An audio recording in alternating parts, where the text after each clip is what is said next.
പ്രധാനമായിട്ടും നമ്മൾ ഈ സർവേകളിലെ ഞാൻ നേരത്തെ പറഞ്ഞൊരു കാര്യമുണ്ട്, എങ്ങനെയാണ് വോട്ടിന് ശതമാനത്തെ സീറ്റിലേക്ക് കൺവേർട്ട് ചെയ്യുന്നതിൻ്റെ ചതിക്കുഴികളെന്ന്.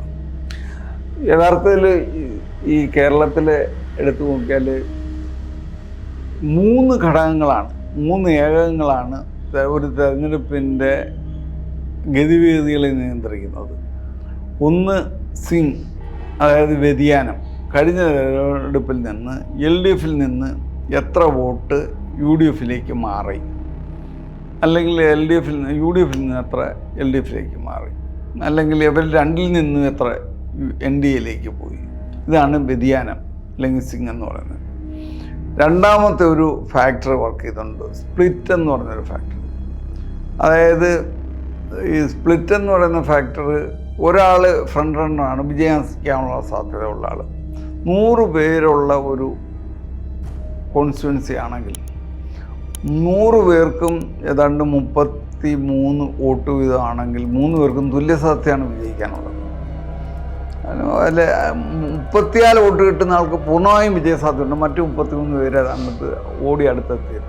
എന്നാൽ ഈ 33 മേടിച്ച 2 പേരും കൂടെ ഒരു എങ്ങനെ വോട്ട് സ്പ്ലിറ്റ് ചെയ്യുന്നതനുസരിച്ച് കൃത്യമായും 33 വോട്ട് വീതം വാങ്ങിയാൽ 34 വോട്ട് കിട്ടുന്ന ആൾ വിജയിക്കും. പക്ഷേ ഈ സ്പ്ലിറ്റ് ചെയ്യുന്നതിനകത്ത് അല്പം വ്യതിയാനം വന്നാൽ 33 കിട്ടിയ ആൾക്ക് 32 കിട്ടുകയുള്ളൂ, അല്ലെങ്കിൽ 31 കിട്ടുകയുള്ളൂ. 3% വോട്ട് ഈ 34 കിട്ടിയ ആൾക്ക് പോകുന്നതിന് പകരം 33 ആൾക്ക് കിട്ടിയ ആൾക്ക് പോയാൽ അയാൾക്ക് 36 വോട്ടായി കഴിഞ്ഞു.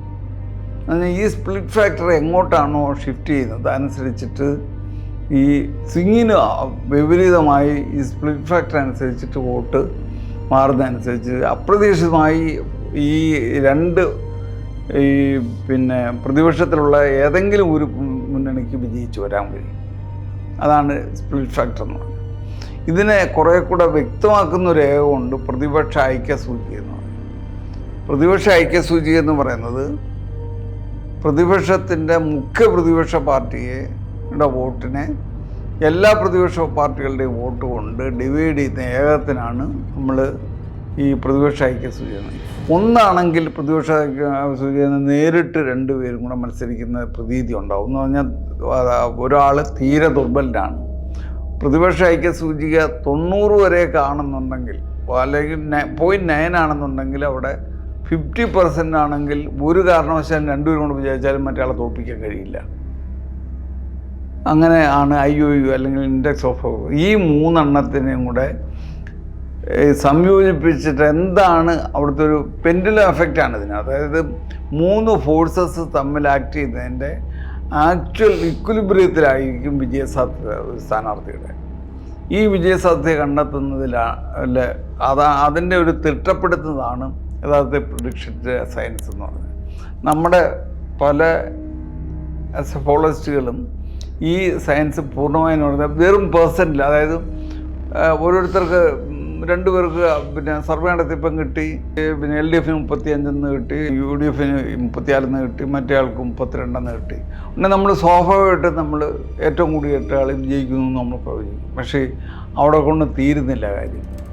അതാണ് ഈ അണ്ടർ കറൻസ് എന്നൊക്കെ നമ്മൾ പറയുന്ന ചില കാര്യങ്ങൾ നടക്കുന്നത്. തെരഞ്ഞെടുപ്പിൻ്റെ നമ്മൾ പ്രവചനം കഴിഞ്ഞതിന് ശേഷമുള്ള ദിവസങ്ങളിലും ഈ അണ്ടർ കറൻസ് വർക്ക് ചെയ്തുകൊണ്ടിരിക്കുകയായിരിക്കും. അതിന് 2-3 എഫക്റ്റ് ഉണ്ട്. ഒന്ന്, സർവേ സ്വാധീനിക്കുമെന്നുള്ള ചോദ്യം ചോദിക്കും ആളുകൾ.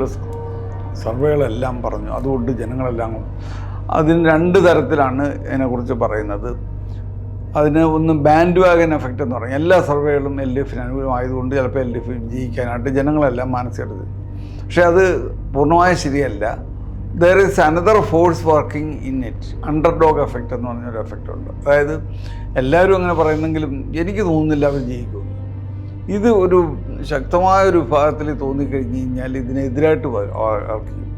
എന്നാൽ അണ്ടർഡോഗ് എഫക്റ്റും ബാൻഡ് വാഗൻ എഫക്റ്റും കൂടെ ഉള്ള ഒരു റിസൾട്ടൻ്റ് ആണ് യഥാർത്ഥത്തിൽ സർവേകളുടെ ഇമ്പാക്റ്റ് ഓൺ ഇലക്ഷൻസ്. അല്ലാതെ സർവേകൾ കൊണ്ട് സ്വാധീനിക്കപ്പെട്ട് ആളുകൾ വോട്ടിടണമെന്ന് നിർബന്ധമില്ല.